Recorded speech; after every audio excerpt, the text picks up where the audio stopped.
ಪಾಕಿಸ್ತಾನದ ಮೇಲೆ ಕೊನೆಗೂ ಯುದ್ಧ ಘೋಷಿಸಿದ ಮೋದಿ ಮದ್ದು ಗುಂಡು ಯುದ್ಧದ ಬದಲು ರಾಜತಾಂತ್ರಿಕ ಯುದ್ಧವನ್ನ ಘೋಷಣೆ ಮಾಡಿರುವಂತದ್ದು ಮೋದಿ ಅವರು.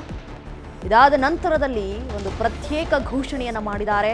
ಅದು ರಾಜತಾಂತ್ರಿಕ ಯುದ್ಧವಾಗಿದೆ. ಮದ್ದು ಗುಂಡನ್ನ ಸೈಡ್ಗಿಟ್ಟು ರಾಜತಾಂತ್ರಿಕ ಯುದ್ಧವನ್ನ ಆರಂಭಿಸಿರುವಂತದ್ದು ಕೇಂದ್ರ ಸರ್ಕಾರ. ಘೋಷಣೆ ಆಗಿದೆ ಈಗಾಗಲೇ. ಪಾಕ್ ಜೊತೆಗಿನ ನೆಹರು ಸರ್ಕಾರ ಮಾಡಿದಂತಹ ಸಿಂಧು ನದಿ ಒಪ್ಪಂದ ರದ್ದು. ಭಾರತದಲ್ಲಿರುವ ಎಲ್ಲಾ ಪಾಕಿಸ್ತಾನಿಯರು ದೇಶ ಬಿಡಲು ಡೆಡ್ ಲೈನ್ ಕೊಡಲಾಗಿದೆ. ಪಾಕ್ ರಾಯಭಾರಿ ಅಧಿಕಾರಿಗಳು ದೇಶ ಬಿಟ್ಟು ಹೋಗಲು ಆದೇಶವನ್ನು ಹೊರಡಿಸಲಾಗಿದೆ. ಡೆಡ್ ಲೈನ್ ಕೊಡಲಾಗಿದೆ. ಪಾಕ್ನ ಸಂಬಂಧಪಟ್ಟ ಹಾಗೆ ಯಾರೆಲ್ಲ ನಮ್ಮ ದೇಶದಲ್ಲಿದ್ದಾರೆ ಅವರೆಲ್ಲ ಇಲ್ಲಿಂದ ಆಚೆ ಹೋಗಬೇಕು. ಅದಕ್ಕೊಂದು ಡೆಡ್ ಲೈನ್ ಕೊಡಲಾಗಿದೆ ಕೇಂದ್ರ ಸರ್ಕಾರದಿಂದ. ಜೊತೆಗೆ ಮದ್ದು ಗುಂಡು ಯುದ್ಧದ ಬದಲು ರಾಜತಾಂತ್ರಿಕ ಯುದ್ಧವನ್ನ ಘೋಷಣೆ ಮಾಡಿರುವಂತದ್ದು ಮೋದಿ ಸರ್ಕಾರ. ಪಾಕ್ ಜೊತೆಗಿನ ಯಾವೆಲ್ಲ ಸಂಬಂಧ ಇತ್ತು ಅದೆಲ್ಲವನ್ನ ರದ್ದು ಮಾಡಿಕೊಂಡಿದೆ. ಸಿಂಧು ನದಿ ನೀರು ಹಂಚಿಕೆ ಒಪ್ಪಂದ ತಕ್ಷಣದಿಂದಲೇ ರದ್ದನ್ನ ಮಾಡಲಾಗಿದೆ. ಪಾಕ್ ಪ್ರಜೆಗಳು 48 ಗಂಟೆಯಲ್ಲಿ ಭಾರತ ಬಿಟ್ಟು ಹೋಗಬೇಕು. ಅದಕ್ಕೆ ಡೆಡ್ ಲೈನ್ ಕೂಡ ಕೊಡಲಾಗಿದೆ. ಪಾಕಿಸ್ತಾನ ಎಲ್ಲಾ ನಾಗರಿಕರ ವೀಸಾ ಕೂಡ ರದ್ದು ಮಾಡಲಾಗುತ್ತೆ. 4 ಪಾಕಿಸ್ತಾನದ ಎಲ್ಲ ಅಧಿಕಾರಿಗಳು 1 ವಾರದಲ್ಲಿ ಎಲ್ಲವನ್ನ ಬಿಟ್ಟು ಹೋಗಬೇಕು. ಇನ್ನು ಅಟಾರಿ ವಾಘಾ ಗಡಿ ಕೂಡ ಬಂದ್ ಆಗುತ್ತೆ. ಭಾರತ ಪಾಕ್ ರಾಜತಾಂತ್ರಿಕ ಇಲಾಖೆಯ 30 ಕಚೇರಿಗಳು ಬಂದ್. ಸಾರ್ಕ್ ಶೃಂಗಸಭೆಗೂ ಪಾಕಿಸ್ತಾನಿಗಳಿಗೆ ವೀಸಾವನ್ನ ರದ್ದು ಮಾಡಲಾಗಿದೆ. ಎಲ್ಲಾ ರೀತಿಯ ಕ್ರಮವನ್ನ ಕೈಗೊಂಡಿರುವಂಥದ್ದು. ಆದರೆ ಇದು ಮದ್ದು ಗುಂಡಿಗೆ ಸಂಬಂಧಪಟ್ಟ ಹಾಗಲ್ಲ, ಹೊರತಾಗಿ ರಾಜತಾಂತ್ರಿಕವಾಗಿ ಯುದ್ಧವನ್ನ ಘೋಷಣೆ ಮಾಡಿದ್ದಾರೆ. ಏನು ಒಪ್ಪಂದವನ್ನ ಮಾಡ್ಕೊಂಡಿದ್ವಿ ಪಾಕಿಸ್ತಾನೊಟ್ಟಿಗೆ ಸಿಂಧು ನದಿಯ ನೀರಿನ ಹಂಚಿಕೆಯ ಹಿನ್ನೆಲೆಯಾಗಿ ಈಗ ಅದೆಲ್ಲವೂ ಕೂಡ ರದ್ದಾಗಿದೆ. ಇದಾದ ಘಟನೆಯ ಬಳಿಕ ತತ್ಕ್ಷಣದಿಂದಲೇ ಈ ಎಲ್ಲ ಆದೇಶಗಳು ಜಾರಿಯಾಗಿವೆ. ಭಾರತವನ್ನ ಬಿಡಬೇಕು. ಅಧಿಕಾರಿಗಳಾಗಿರ್ಬೋದು, ಪಾಕಿಸ್ತಾನದ ಜನತೆ ಆಗಿರ್ಬೋದು, ಯಾರೆಲ್ಲ ನಮ್ಮ ದೇಶದಲ್ಲಿ ಇದ್ದಾರೆ ಬೇಗನೆ ಅವರು ಇಲ್ಲಿಂದ ಹೋಗಬೇಕು. ಅದಕ್ಕೆ ಡೆಡ್ ಲೈನ್ ಕೂಡ ನೀಡಲಾಗಿದೆ. ಡೆಡ್ ಲೈನ್ ಒಳಗೆ ಹೋಗಲಿಲ್ಲ ಅಂದರೆ ವೀಸಾ ಕೂಡ ರದ್ದಾಗುತ್ತೆ. ಈ ರೀತಿಯ ಆದೇಶವನ್ನ ಕೇಂದ್ರ ಸರ್ಕಾರದಿಂದ ಮೋದಿ ಅವರು ಆದೇಶವನ್ನ ಹೊರಡಿಸಿದ್ದಾರೆ. ಪಾಕ್ನಲ್ಲಿದ್ದಂತಹ ಎಲ್ಲ ಅಧಿಕಾರಿಗಳು ಭಾರತಕ್ಕೆ ಬರಲು ಸೂಚನೆಯನ್ನ ಕೊಡಲಾಗಿದೆ. ಅಲ್ಲಿ ಯಾರಿದ್ದಾರೆ ಅವರೆಲ್ಲ ಕೂಡ ನಮ್ಮ ಭಾರತಕ್ಕೆ ಬರಬೇಕು. ನಮ್ಮ ಭಾರತದಲ್ಲಿ ಯಾರೆಲ್ಲ ಇದ್ದಾರೆ ಪಾಕ್ಗೆ ಸಂಬಂಧಪಟ್ಟಂತಹ ಜನತೆ ಎಲ್ಲ ಕೂಡ 48 ಗಂಟೆಯಲ್ಲೇ ಹೊರಡಬೇಕು. 2 ದಿನ ಗಡುವನ್ನ ಕೊಡಲಾಗಿದೆ. ಎಲ್ಲ ರೀತಿಯ ಸಿದ್ಧತೆಯನ್ನ ಈಗಾಗಲೇ ಕೈಗೊಂಡಿರುವಂಥದ್ದು. ನಾವು ಯುದ್ಧ ಮಾಡೋಲ್ಲ, ಯುದ್ಧ ಸಾರಲ್ಲ, ಬದಲಿಗೆ ಈ ರೀತಿಯ ಯುದ್ಧವನ್ನ ಕೈಗೊಳ್ತೀವಿ ಅಂತ ಹೇಳಿ ರಾಜತಾಂತ್ರಿಕ ಯುದ್ಧವನ್ನ ಘೋಷಿಸಿದ್ದಾರೆ. ಪಾಕ್ಗೆ ಸಂಬಂಧಪಟ್ಟಂತಹ ಎಲ್ಲ ಒಪ್ಪಂದಗಳು, ಎಲ್ಲ ರೀತಿಯ ಏನು ನಾವು ಒಪ್ಪಂದ ಮಾಡ್ಕೊಂಡಿದ್ವಿ ಅದೆಲ್ಲವನ್ನ ಕೂಡ ಈಗ ಕೇಂದ್ರ ಸರ್ಕಾರ ರದ್ದು ಮಾಡಿದೆ. ಕಾಶ್ಮೀರದ ಉಗ್ರರ ದಾಳಿಯ ಹಿನ್ನೆಲೆ ಅದಾಗಿದ್ದ ಕೂಡಲೇ ಈ ಒಂದು ಆದೇಶಗಳು ಜಾರಿಗೆ ಬಂದಿರುವಂಥದ್ದು. ನಮ್ಮ ಕರ್ನಾಟಕದಿಂದ 2 ಕನ್ನಡಿಗರು ಸಾವನ್ನಪ್ಪಿದ್ದಾರೆ, ಅಮಾಯಕರು ಸಾವನ್ನಪ್ಪಿದ್ದಾರೆ. ನೀನು ಹಿಂದೂನಾ ಮುಸ್ಲಿಮಾ ಅಂತ ಕೇಳಿ ಹಿಂದೂ ಅಂದಿದ ತಕ್ಷಣ ಶೂಟೌಟ್ ಮಾಡಿ ಬಿಸಾಕಿದ್ದಾರೆ. ಇದೆಲ್ಲ ನಡೆದಾದ್ಮೇಲೆ ಈ ಆದೇಶ ಜಾರಿಗೊಳಿಸೋದು ಅದು ಬೇಕಿತ್ತು. ಪಾಕ್ಗೆ ಕೂಡ ಪಾಕ್ನ ಈ ಥರ ಮಾಡಿದ್ದಾರೆ ಕಾಶ್ಮೀರದಲ್ಲಿ. ಇದಕ್ಕೆ ಸಂಬಂಧಪಟ್ಟ ಹಾಗೆ ಈ ರೀತಿಯ ಆದೇಶಗಳು ಜಾರಿಯಾಗಿದೆ. ಏಪ್ರಿಲ್ 27ರವರೆಗೆ ಕಾಶ್ಮೀರದಲ್ಲಿ ವರ್ಕ್ ಫ್ರಮ್ ಹೋಮ್ನ ಘೋಷಣೆ ಮಾಡಿದೆ. ಈ ಎಲ್ಲ ರೀತಿಯ ಘಟನೆಗಳಾಗಿದೆ. ವಾತಾವರಣ ಸರಿ ಇಲ್ಲ, ಹೀಗಾಗಿ ಅಲ್ಲಿ ಕೂಡ ವರ್ಕ್ ಫ್ರಮ್ ಹೋಮ್ನ ಜಾರಿಗೊಳಿಸಿದ್ದಾರೆ.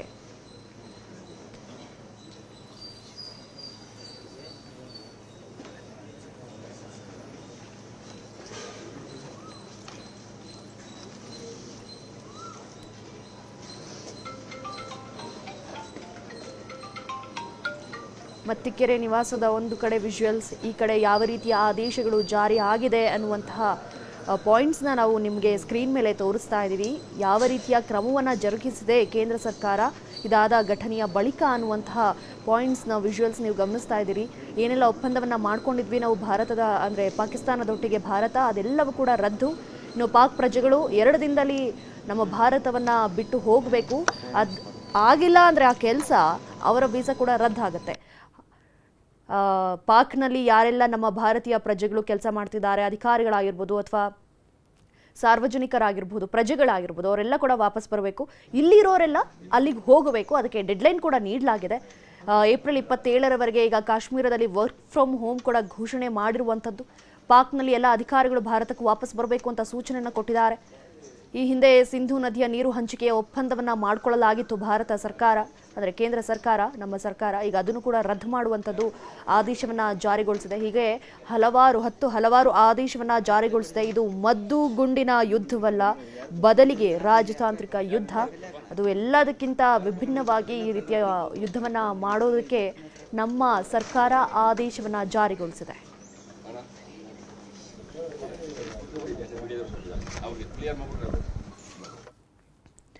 ಭರತ್ ಭೂಷಣ್ ಮನೆಯಲ್ಲಿ ಆಕ್ರಂದನ ಮುಗಿಲು ಮುಟ್ಟಿದೆ.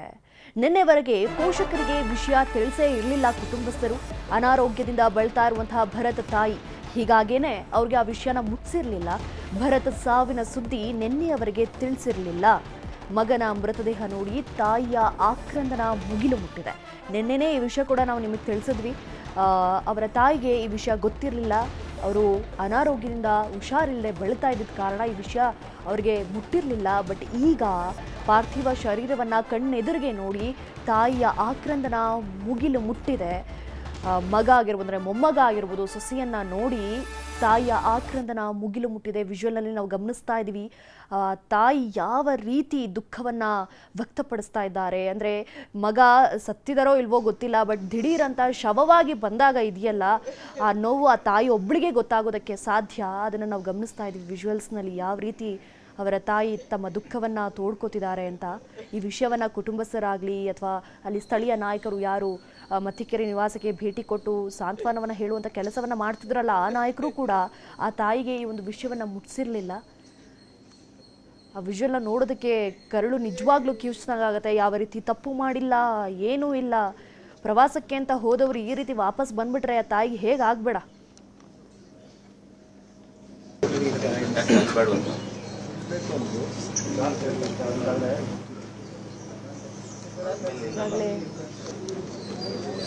ಈಗಾಗಲೇ ರವಾನೆ ಆಗಿದೆ. ಶಿವಮೊಗ್ಗಕ್ಕೆ ಮಂಜುನಾಥ್ ಮೃತದೇಹ ರವಾನೆಗೆ ಸಿದ್ಧತೆಯನ್ನು ಈಗಾಗಲೇ ಸರ್ಕಾರ ಕೈಗೊಂಡಿದೆ. ಆನ್ ದ ವೇ ಇದೆ ಅವ್ರ ಮನೆಗೆ ಶಿವಮೊಗ್ಗಕ್ಕೆ. ಬಟ್ ಈಗ ಮತ್ತಿಕೆರೆ ನಿವಾಸದ ವಿಜುವಲ್ಸ್, ಇದು ಲೈವ್ ವಿಜುವಲ್ಸ್. ಈಗಾಗಲೇ ಮೃತದೇಹ ಅವರ ಮನೆಗೆ ತಲುಪಿರುವಂಥದ್ದು. ಇದರ ಬಗ್ಗೆ ಹೆಚ್ಚಿನ ಮಾಹಿತಿನ ಕೊಡೋದಕ್ಕೆ ನಮ್ಮ ಪ್ರತಿನಿಧಿ ಗಂಗಾಧರ್ ದೂರವಾಣಿ ಸಂಪರ್ಕಕ್ಕೆ ಜಾಯಿನ್ ಆಗಿದ್ದಾರೆ. ಗಂಗಾಧರ್, ಅಲ್ಲಿನ ಪರಿಸ್ಥಿತಿ ನಾವು ನೋಡ್ತಾ ಇದ್ದೀವಿ, ಬಟ್ ಯಾವಾಗ ಅಂತ್ಯ ಸಂಸ್ಕಾರಕ್ಕೆ ಸಿದ್ಧತೆಯನ್ನು ಕೈಗೊಳ್ಳಲಾಗಿದೆ, ಜೊತೆಗೆ ಯಾರೆಲ್ಲ ನಾಯಕರು ಬರುವಂತಹ ನಿಟ್ಟಿನಲ್ಲಿ ಕಾರ್ಯ ಅಲ್ಲಿ ಆಗ್ತಾ ಇದೆ ಅಂತ? ಮೊನಿಕಾ, ಪ್ರಮುಖವಾಗಿ ಈಗ ಭರತ್ ಭೂಷಣ್ ಅವರ ನಿವಾಸ ಏನಿದೆ ಮತ್ತಿಕೆರೆ ಅವರ ನಿವಾಸದಲ್ಲಿ ನೀರುವ ಮೌನ ಇರುವಂತದ್ದು ಎಲ್ಲರೂ ಕೂಡ ತುಂಬಾ ದುಃಖತಪ್ತರಾಗಿದ್ರೆ. ಅದರಲ್ಲಿ ಪ್ರಮುಖವಾಗಿ ಅಂದ್ರೆ ತಾನೆತ್ತ ಮಗ ತನ್ನ ಮುಂದೆಯೇ ಒಂದು ಕಣ್ಮರೆಯಾಗಿರುವಂತಹ ಒಂದು ವಿಚಾರ ಇದೆ. ಆ ಸಾವಿನ ಒಂದು ಇಲ್ಲಿಗೂ ಕೂಡ ಅವರು ಅರಿಸ್ಕೊಳಕ್ಕಾಗದೆ ಅವರ ತಾಯಿ ದುಃಖಿಸಿ, ಅಂದ್ರೆ ಅವರು ನಿಜಕ್ಕೂ ವಯಸ್ಸಾಗಿದೆ ಮತ್ತೆ ಅನಾರೋಗ್ಯ ಇರುವಂತದ್ದು. ಇಂಥ ಸಮಯದಲ್ಲಿ ಅವನ ಮಗನ ಸಾವನ್ನ ಕಣ್ಮುಂದೆ ಕಂಡಾಗ ಅವರು ನಿಜಕ್ಕೂ ಕೂಡ ಮೃತದೇಹ ಮುಂದೆ ಪಾರ್ಥಿವ ಶರೀರ ಇಟ್ಕೊಂಡು ದುಃಖಿಸುವಂತ ಒಂದು ದುಃಖಿಸ್ತಾ ಇರುವಂತದ್ದು ಮತ್ತೆ ಕಣ್ಣೀರನ್ನ ಹಾಕ್ತಾ ಇರುವಂತದ್ದು. ಮೊದಲೇ ಅವರ ಕುಟುಂಬಸ್ಥರೆಲ್ಲರೂ ಕೂಡ ತುಂಬಾ ಕಣ್ಣೀರನ್ನ ಹಾಕ್ತಾ ಇದ್ದಾರೆ. ಯಾಕಂದ್ರೆ ಅವರ ಫ್ಯಾಮಿಲಿ ಮೆಂಬರ್ಸ್ ಎಲ್ಲರೂ ಕೂಡ ಅವರನ್ನ ಖುಷಿಯಾಗಿ ಅವರನ್ನ ಕಾಶ್ಮೀರಕ್ಕೆ ಕಳಿಸ್ಕೊಟ್ಟಿದ್ರು. ಪ್ರವಾಸವನ್ನ ಮುಗಿಸ್ಕೊಂಡು ಅವರು ನಿನ್ನೆ ಅದು ರಿಟರ್ನ್ ಆಗ್ಬೇಕಾಗಿತ್ತು, ಅಂದ್ರೆ ಬೆಂಗಳೂರಿಗೆ ಅವ್ರು ವಾಪಸ್ ಆಗ್ಬೇಕಾಗಿದ್ರು. ಆದ್ರೆ ಅವರು ಖುಷಿಯಿಂದ ವಾಪಸ್ ಆಗಿಲ್ಲ. ಆದ್ರೆ ಶವದ ಜೊತೆಯಲ್ಲಿ ಮಗು, 3 ವರ್ಷದ ಮಗು ಜೊತೆಯಲ್ಲಿ ಅವರ ಪತ್ನಿ ವಾಪಸ್ ಆಗಿರುವಂತ ಒಂದು ವಿಚಾರ ಏನಿದೆ ನಿಜಕ್ಕೂ ಕೂಡ ಅದು ಆತಂಕ ಅಂತ ಹೇಳ್ಬೋದು. ಮತ್ತಾರಿಗೂ ಈ ರೀತಿಯ ಒಂದು ಘಟನೆಯ ಮರುಕಳಿಸ್ತಿರ್ಲಿ ಅಂತಾನೆ ಹೇಳ್ಬೋದು. ಯಾಕಂದ್ರೆ ಅವರೆಲ್ಲರೂ ಕೂಡ ಅರಗಿಸ್ಕೊಳಕ್ ಆಗ್ತಾ ಇಲ್ಲ ಅವರ ಫ್ಯಾಮಿಲಿ ಮೆಂಬರ್ಸ್ ಆಗಿರ್ಬೋದು. ಈಗ ಅವರ ಪಾರ್ಥಿವರ ಶರೀರಕ್ಕೆ ಅವರ ಪೂಜಾ ವಿಧಾನ ಏನಿದೆ ಅದನ್ನ ಈಗ ಸದ್ಯಕ್ಕೆ ಅವರು ಮಾಡಿದ್ದಾರೆ. ಮಧ್ಯಾಹ್ನ ಬಹುಶಃ 2:40 ಸುಮಾರಿಗೆ ಹೆಬ್ಬಾಳದ ಚಿತಾಗಾರದಲ್ಲಿ ಅಂತ್ಯಕ್ರಿಯೆಯನ್ನ ಮಾಡುವಂತ ನಿಟ್ಟಿನಲ್ಲಿ ಅವರು ಸಿದ್ಧತೆಗಳನ್ನ ಮಾಡ್ಕೊಂಡಿದ್ದಾರೆ. ಆಂಬುಲೆನ್ಸ್ ಮೂಲಕವಾಗಿ ಚಿತಾಗಾರಕ್ಕೆ ತೆಗೆದುಕೊಂಡು ಹೋಗುವಂತ ಬಗ್ಗೆ ಈಗಷ್ಟೇ ಪೊಲೀಸ್ ಅಧಿಕಾರಿಗಳ ಜೊತೆಯಲ್ಲಿ ಅವರ ಕುಟುಂಬಸ್ಥರು ಚರ್ಚೆಗಳನ್ನ ಮಾಡ್ತಾ ಇದ್ದಾರೆ. ಇನ್ನು ಕೂಡ ಅವರ ಫ್ಯಾಮಿಲಿ ಮೆಂಬರ್ಸ್ ಏನಿದ್ದಾರೆ ಅವರು ಇನ್ನು ಫೈನಲೈಸ್ ಆಗಿಲ್ಲ. ಬಟ್ ಆದ್ರೆ ಪೊಲೀಸರು ಅವರ ಪ್ರೋಟೋಕಾಲ್ ಏನಿದೆ ಅದ್ರ ಪ್ರಕಾರವಾಗಿ ತೆಗೆದುಕೊಂಡು ಹೋಗ್ಬೇಕು ಅಂತ ಹೇಳಿ ಅವ್ರ ಚಿತಾಗಾರ ಜೊತೆಯಲ್ಲಿ ಈಗಾಗಲೇ ಮಾತುಕತೆ ಮಾಡಲಾಗಿದೆ ಅಂತ ಹೇಳಿ ಮಾಹಿತಿ ಸಿಕ್ಕಿರುವಂತದ್ದು.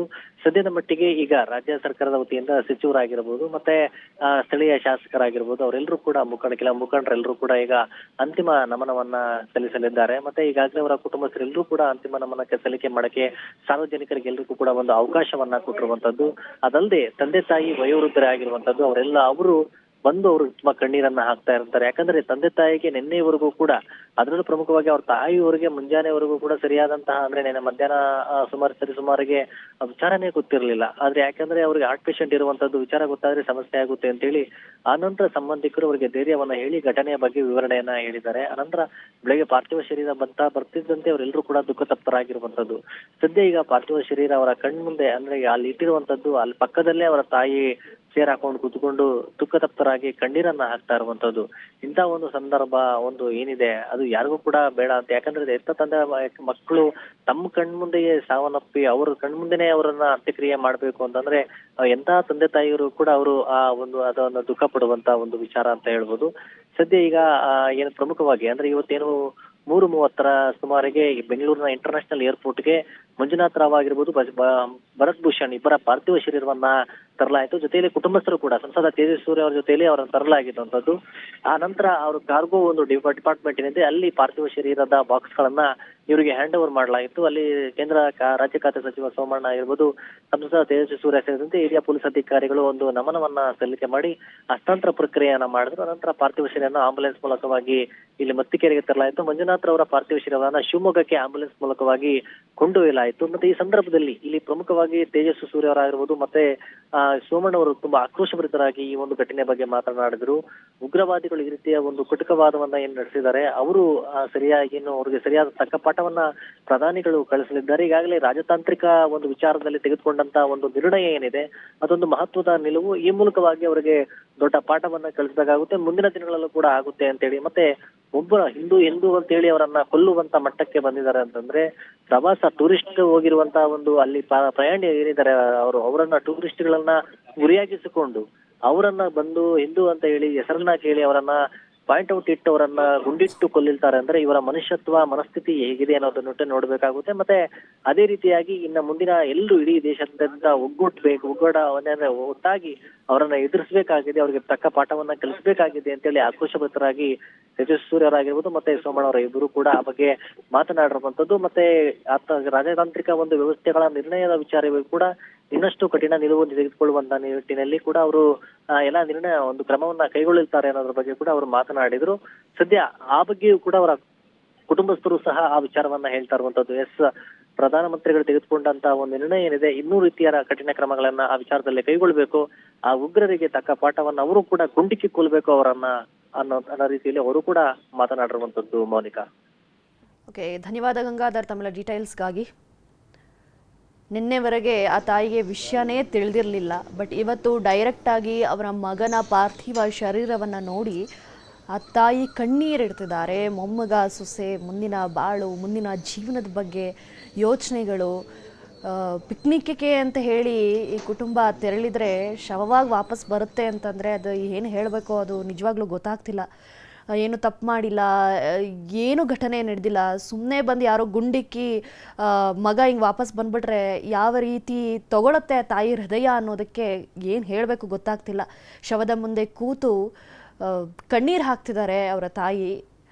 ಏನೇನು ಪೂಜಾ ಕೈಂಕರ್ಯಗಳಿದ್ದಾವೆ ಅದನ್ನು ಕೂಡ ವಿಧಿವಿಧಾನವನ್ನು ದುಃಖಿತರಾಗಿಯೇ ನೆರವೇರಿಸ್ತಿದ್ದಾರೆ. ಸೊ ಭರತ್ ಭೂಷಣ್ ಮನೆಯಲ್ಲಿ ಮುಗಿಲು ಮುಟ್ಟಿದೆ ಅವರ ಆಕ್ರಂದನ. ಪೋಷಕರಾಗಿರಬಹುದು, ಕುಟುಂಬಸ್ಥರಾಗಿರ್ಬೋದು, ಸಂಬಂಧಿಕರು, ಆಪ್ತರು ಈಗಾಗಲೇ ಎಲ್ಲ ಕೂಡ ಅಲ್ಲಿ ಬಂದಿರುವಂಥದ್ದು ನಮನವನ್ನು ಸಲ್ಲಿಸೋಕೆ.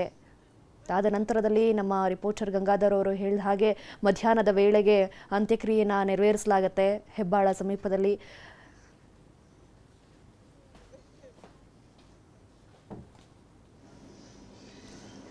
ಭರತ್ ಭೂಷಣ್ ಮನೆಯಲ್ಲಿ ನಡೀತಾ ಇರುವಂತಹ ಈ ಒಂದು ಘಟನೆ ಏನಿದೆ ನಿಜಕ್ಕೂ ಇದು ಯಾವತ್ತೂ ಅವರು ಅರ್ಗಿಸ್ಕೊಳ್ಳೋಕೆ ಸಾಧ್ಯನೇ ಇಲ್ಲ ಅನಿಸುತ್ತೆ. ಅವ್ರ ತಾಯಿ ಆಗಿರ್ಬೋದು, ತಾಯಿದು ಒಂದು ಟ್ರ್ಯಾಕಿನ ವಿಷಯ ಆದರೆ ಅವರ ಪತ್ನಿ ಆಗೋ ಅವರ ಮಗ ಮುಂದೆನೇ 3 ವರ್ಷದ ಮಗು, ಅದಕ್ಕೇನೂ ಗೊತ್ತೇ ಇರೋದಿಲ್ಲ ಸಾವು ಅಂದ್ರೇನು ಏನು ಎತ್ತ ಅಂತ. ಸೊ ಫಸ್ಟ್ ಟೈಮ್ ಫ್ಲೈಟಲ್ಲಿ ಕರ್ಕೊಂಡು ಹೋಗುವಂಥ ಪ್ರಯತ್ನ ಮಾಡಿದರು ಅವರ ಅಪ್ಪ. ಈಗ ನೆಕ್ಸ್ಟ್ ಈ ವಿಚಾರ ಫ್ಯೂಚರಲ್ಲಿ ಅವ್ರಿಗೆ ಗೊತ್ತಾದರೆ ಯಾವ ರೀತಿ ಆಗುತ್ತೆ, ಹೀಗೆ ನಮ್ಮಪ್ಪ ಸತ್ತು ಹೋದ್ರು ಅಂತ ಗೊತ್ತಾದಾಗ ಆ ಮಗುಗೆ ಯಾವ ರೀತಿ ಆಗುತ್ತೆ ಅನ್ನೋದು ಯೋಚನೆ ಕೂಡ ಮಾಡೋಕ್ಕಾಗಲ್ಲ. ಸೊ ಅವರ ಪತ್ನಿ ಮಗನ ಮುಂದೆಯೇ ಒಂದು ಸಾವಾಗಿದೆ. ಈ ರೀತಿ ಘೋರ ಸಾವು ಯಾರಿಗೂ ಬರಬಾರ್ದು. 3 ವರ್ಷದ ಮಗುವನ್ನು ಬಿಗಿದಪ್ಪಿ ಅವರ ಅಮ್ಮ ಅಳ್ತಾ ಇರುವಾಗ ಹೇಗಾಗಿರಬೇಡ ಈ ತಾಯಿಯ ಪರಿಸ್ಥಿತಿ. ಸೊ ಮಂಜುನಾಥ್ ಮನೆಗೆ ಇವಾಗಲೇ ಶಿವಮೊಗ್ಗ ಮಂಜುನಾಥ್ ಅವರ ಮನೆಯಲ್ಲಿ ಎಲ್ಲ ರೀತಿಯ ಸಿದ್ಧತೆಯನ್ನು ಕೈಗೊಳ್ಳಲಾಗಿದೆ. ಇದು ಮತ್ತಿಕೆರೆಯ ವಿಜುವಲ್ಸ್, ಅಂದರೆ ಭರತ್ ಭೂಷಣ್ ಅವರ ಮನೆಯ ವಿಜುವಲ್ಸ್ ಇದು.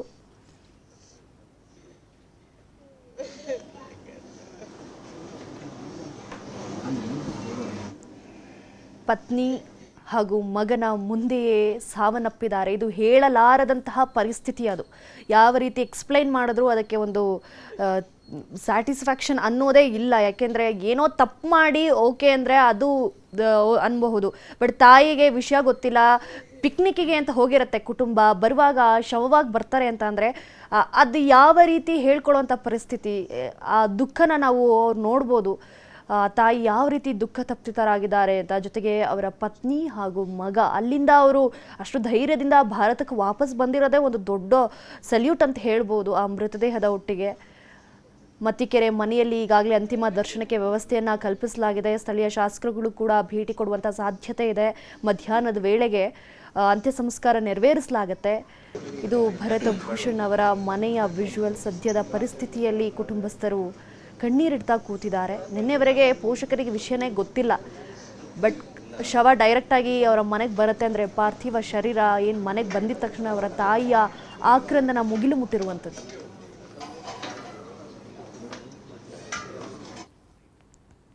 ಭಾರತೀಯ ನೌಕಾಪಡೆಯ ಲೆಫ್ಟಿನೆಂಟ್ ಕರ್ನಲ್ ವಿನಯ್ ನರ್ವಾಲ್ ಅವರ ಅಂತ್ಯಕ್ರಿಯೆ ನೆರವೇರಿದೆ.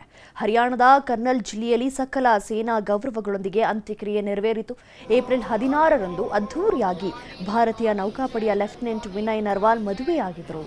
ಮದುವೆಯಾದ್ಮೇಲೆ ಕಾಶ್ಮೀರಕ್ಕೆ ಹನಿಮೂನ್ಗೆ ತೆರಳಿದ್ರು. ಆದರೆ ಮದುವೆಯಾಗಿ 7 ದಿನಕ್ಕೆ ಲೆಫ್ಟಿನೆಂಟ್ ಕರ್ನಲ್ ವಿನಯ್ ನರ್ವಾಲ್ ಅವರನ್ನ ಹೆಂಡತಿ ಎದುರೇ ಗುಂಡಿಟ್ಟು ಕೊಂದಿದ್ರು. ವಿಜುವಲ್ ಈ ಫೋಟೋ ಸೋಷಿಯಲ್ ಮೀಡಿಯಾದಲ್ಲಿ ಎಷ್ಟು ವೈರಲ್ ಆಗಿದೆ ಅಂತಂದರೆ, 7 ದಿನ ಆಗಿದೆ ಅಷ್ಟೇ ಮದುವೆಯಾಗಿ. ಲೆಫ್ಟಿನೆಂಟ್ ವಿನಯ್ ನರ್ವಾಲ್ ಅವರ ಮೃತದೇಹ ಅವರ ಹೆಂಡತಿ ಮುಂದೆಯೇ ಈ ರೀತಿ ಒಂದು ಘಟನೆ ನಡೆದಿದೆ ಅಂದರೆ ಅದನ್ನು ಹೇಳಲಕ್ಕೆ ಆಗದಿರುವಂತಹ ಪರಿಸ್ಥಿತಿ. ಏಪ್ರಿಲ್ 16ರಂದು ಲೆಫ್ಟಿನೆಂಟ್ ವಿನಯ್ ಅವರ ಮದುವೆ ಆಗಿತ್ತು. ನಂತರದಲ್ಲಿ ಸರಿ ಕಾಶ್ಮೀರ ಹೋಗೋಣ ಅಂತ ಪ್ಲ್ಯಾನ್ ಮಾಡ್ಕೋತಾರೆ ಹನಿಮೂನ್ಗೆ. ಈ ರೀತಿ ವಾಪಸ್ ಬರ್ತಾರೆ ಅಂತ ಅವ್ರಿಗೂ ಗೊತ್ತಿರಲಿಲ್ಲ, ನಮಗೂ ಗೊತ್ತಿರಲಿಲ್ಲ. ಈ ರೀತಿಯ ಘಟನೆ ನಡೆಯುತ್ತೆ ಅಂತ ಯಾರು ಕೂಡ ಊಹೆ ಕೂಡ ಮಾಡ್ಕೊಂಡಿರಲಿಲ್ಲ. ಅವರ ಪತ್ನಿಗೆ ಹೇಗಾಗಿರ್ಬೇಡ, 1 ವಾರ ಅಷ್ಟೇ ಕಳೆದಿತ್ತು ಮದುವೆಯಾಗಿ. ಅಂತ್ಯಕ್ರಿಯೆ ನೆರವೇರಿಸಲಾಗ್ತಾ ಇರುವಂಥದ್ದು ಸೇನಾ ಗೌರವಗಳೊಂದಿಗೆ ಅವರಿಗೆ ಅಂತ್ಯಕ್ರಿಯೆ ನೆರವೇರಿಸಲಾಗ್ತಾ ಇದೆ. ವಿಜುವಲ್ ನಾವು ಗಮನಿಸ್ತಾ ಹೋಗ್ತಿದ್ವಿ. ಪತ್ನಿಯಿಂದ ಲೆಫ್ಟಿನೆಂಟ್ ವಿನಯ್ ನರ್ವಾಲ್ ಅವರ ಅಂತ್ಯಕ್ರಿಯೆಯನ್ನು ಮಾಡಲಾಗ್ತಾ ಇರೋದೆ. ಕಾಶ್ಮೀರದಲ್ಲಿ ನಡೆದ ದಾಳಿಗೆ ಕೊನೆಯುಸಿರೆಳೆದಿದ್ದಾರೆ ಲೆಫ್ಟಿನೆಂಟ್ ವಿನಯ್ ನರ್ವಾಲ್ ಅವರು. ಪಿಕ್ನಿಕ್ ಅಂದರೆ ಹನಿಮೂನ್ಗಂತ ಹೋಗಿರ್ತಾರೆ, 1 ವಾರ ಆಗಿರುತ್ತೆ ಮದುವೆಯಾಗಿ. ಸರಿ ಹೋಗಿ ಬರೋಣ ಅಂತ ಹೋಗಿರ್ತಾರೆ. ಹೆಂಡತಿ ಎದುರೇ ಗಂಡನಿಗೆ ಈ ರೀತಿ ಗುಂಡೇಟಾದರೆ ಏನು ಮಾಡಬೇಡ ಹುಡುಗಿ.